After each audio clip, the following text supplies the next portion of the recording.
السلام علیکم ورحمۃ اللہ۔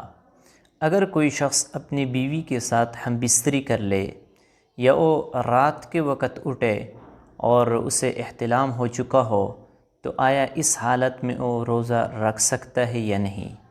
اس طرح اگر کوئی شخص جنبی ہو یعنی ناپاکی کی حالت میں اٹھے تو وہ روزہ رکھ سکتا ہے یا نہیں؟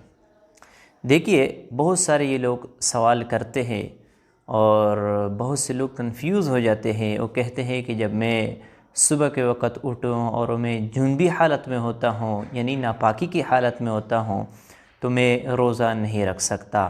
یہ بہت اہم مسئلہ ہے۔ اس کے بارے میں حضور پاک صلی اللہ علیہ وسلم کی ایک حدیث آپ لوگوں کے سامنے بیان کرتا ہوں۔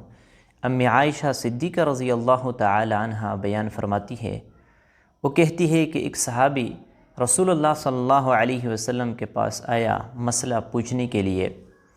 اس نے کہا کہ یا رسول اللہ، میں رات کے وقت اٹھتا ہوں، صبح کے وقت اٹھتا ہوں اور ناپاکی کی حالت میں ہوتا ہوں یعنی جنبی میں ہوتا ہوں، تو اس حالت میں روزہ رکھ سکتا ہوں یا نہیں؟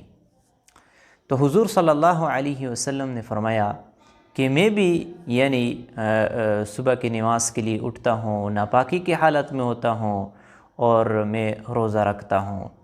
تو اس صحابی نے پھر پوچھا کہ یا رسول اللہ، ہم تو آپ جیسے نہیں ہیں، آپ کو اللہ رب العزت نے اگلے پچھلے سارے گناہوں کو معاف فرمایا ہے، ہم تو آپ جیسے نہیں ہیں۔ تو آپ صلی اللہ علیہ وسلم نے فرمایا کہ باخدا میں آپ لوگوں سے زیادہ اللہ سے ڈرنے والا ہوں۔ تو اس حدیث سے معلوم ہوتا ہے کہ اگر انسان ناپاکی کی حالت میں ہوتا ہے، چاہے وہ اپنی بیوی کے ساتھ ہم بستری کر لے اور وہ اٹھے یا اسے احتلام ہو چکا ہو، دونوں حالت میں انسان روزہ رکھ سکتا ہے۔ ہاں، جب وہ سحری کے لیے اٹھے اگر وقت زیادہ ہو تو اسے چاہیے کہ وہ سب سے پہلے غسل کر لے، غسل کرنے کے بعد جو ہے نا وہ سحری کھا لے۔ اسی طرح اگر ٹائم کم ہو تو پھر وہ بغیر غسل کیے وہ سحری کھا سکتے ہیں۔ ہاں، سحری کھانے سے پہلے ہاتھ اور منہ دھو لے، اس کے بعد آپ سحری کھا سکتے ہیں۔ تو یاد رکھنا، سحری کھانے کے لیے پاک ہونا ضروری نہیں ہے، اسی طرح روزہ رکھنے کے لیے بھی پاک ہونا ضروری نہیں ہے۔ اگر آپ ناپاکی کی حالت میں سحری کھائے، اسی طرح جنبی حالت میں آپ روزہ رکھے تو آپ رکھ سکتے ہیں، شریعت نے آپ کو اجازت دی ہے۔